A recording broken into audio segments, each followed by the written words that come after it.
राधे राधे। कीर्ति मंदिरक बाद आब हम पहुँच गेल छी बरसानाक ओहि द्वार पर जतऽ श्री राधा रानीक अद्भुत यात्रा शुरू होइत अछि। देखू, ई अछि मारो प्यारो बरसानाक द्वार आ सोझा ठाढ़ अछि भक्त सभक ओ भीड़ जे अपन लाडली जू से भेंट करबाक लेल बेताब छथि। ई मात्र सीढ़ी नहीं, ई प्रेमक सीढ़ी अछि जे हमरा सबके सोझे बरसानाक सरकार चरण धरि ल जाइत अछि। तो चलू ई दिव्य यात्रा में हमरा संगे कदम मिला के अहू यात्रा करू।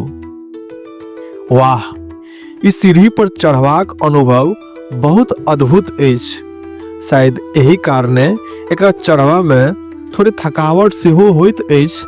मुदा अहाँ पाछू तो देखू, एतऽ हर भक्त अपन इष्टक लेल ई कष्ट सहर्ष उठा रहल छथि। हम थाकैत अवश्य छी, मुदा जेना जेना हम ऊपर बढ़ै छी मन में एकटा विशेष शांति आ उत्साह आबैत जाइत अछि। पता चलल ई सीढ़ी जे पर चढ़ि रहल छी, ई सीढ़ी के गिनती जे छै से 300 सीढ़ी अछि। बुझ गेलिए? तो देखू, अब सोझा लाडली जूक मंदिर मुख्य प्रवेश द्वार देखा रहल अछि। अब हम पहुंचे वाला छी। ऊपर पहुंच के चारू दिशा की नजारा देख के एहन लागत अछि मानो हम कोनो स्वर्गक शिखर पर आबि गेल छी। देखू, ई अछि ब्रज भूमि। नीचा से सीढ़ी चढ़ेल श्रद्धालु सबके देखू।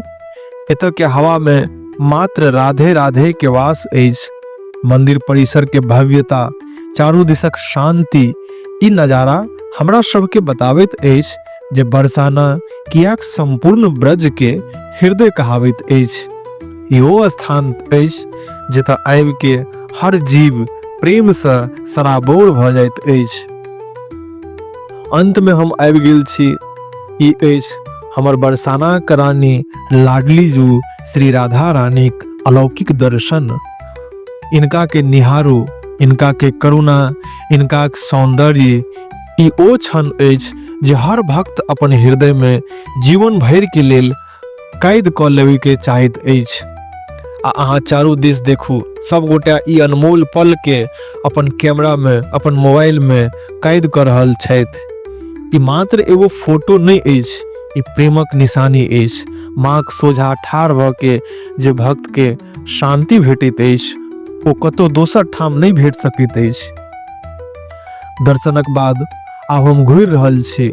देखू, मंदिरक बाहर छोट छोट दुकान लागल अछि जतऽ ब्रज के यादगार चीज बेचनिहार ई लोग सेहो लाडली जी के कृपा से अपन जीवन यापन कर रहल छथि। ई अद्भुत यात्रा के समाप्त करबा से पहिने मन राखू, ई सफर अखन खत्म नहीं भेल अछि। अगला भाग में हम चलब गोवर्धन। ओतऽ हम गिरिराज मंदिर के दर्शन करब आ प्रेम के सरोवर राधा कुंड पावन झलक देखब। ये वीडियो नीक लागल हुए तो एकरा के लाइक करू, कमेंट करू आ जय श्री राधे लिखू आ सब्सक्राइब अवश्य करू। और एकटा गप कि यहाँ के मैथिली चैनल अछि, अहाँ के अपन मिथिलाक चैनल अछि, तो मैथिली कंटेंट के सपोर्ट जरूर करू। कियाकि अपन मिथिला से बहुत सन एहन क्रिएटर छथि जे मैथिली में कंटेंट एहि दुआरे नहीं बनबै छथि कियाकि ओकरा ज्यादा व्यूज नहीं भेटै छै, ज्यादा हुनकर जे छै से कमाई नहीं होइ छै। तो बहुत किछ कमे गोटा छथि जे मैथिली कंटेंट पे अपन मातृभाषा के लेल जे छै से कंटेंट बनबै छथि, अपन भाषा के प्रमोट करै छथि, मैथिली के उस सुंदरता के देखबै छथि, उस संस्कृति के देखबै छथि।